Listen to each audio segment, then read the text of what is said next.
এই পাশতেই শ্রী শ্রী ঠাকুরকে দর্শন করেন। তখন শ্রী শ্রী ঠাকুর স্বহস্তে তাকে পবিত্র দণ্ড প্রদান করেন। মনে আছে সেই দণ্ডের ব্যাংকটা সোনা দিয়ে মনে গেছিল। ঠাকুর শাস্ত্রীজিকে আবদার করে বলেছিলেন, আপনি যেখানেই যাবেন এই দণ্ডটি সাথে করে নিয়ে যাবেন, তাতে আমার স্মৃতি আপনার মনে থাকবে।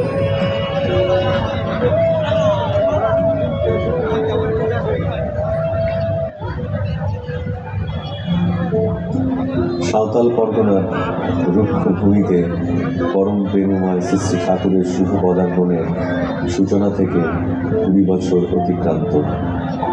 সেদিনের শৈশবে আজ যৌবনের অভিষেক।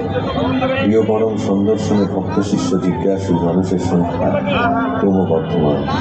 সেই মাসে জ্যৈষ্ঠের শুরুতেই প্রচণ্ড দাবদাহে জর্জরিত প্রকৃতি, মানুষ শ্রান্তি ও ক্লান্তির চরম সীমায়।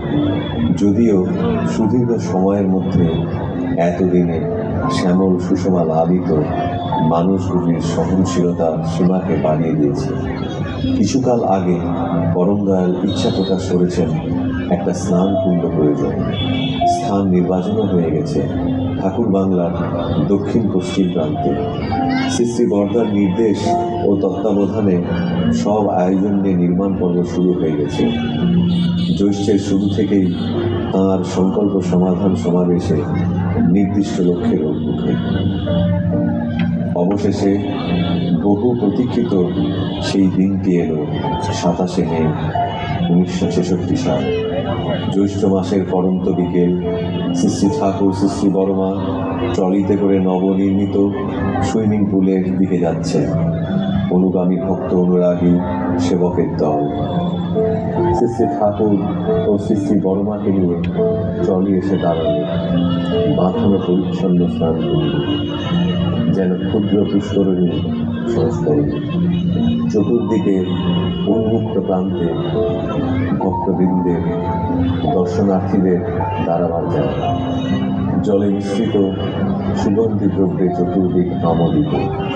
চতুষ্পার্শ্বে দর্শনার্থী ভিড়। শ্রী শ্রী ঠাকুর শ্রী শ্রী বর্দার হাত ধরে জলে নামেন। সাঁতারও কাটেন কিছুক্ষণ।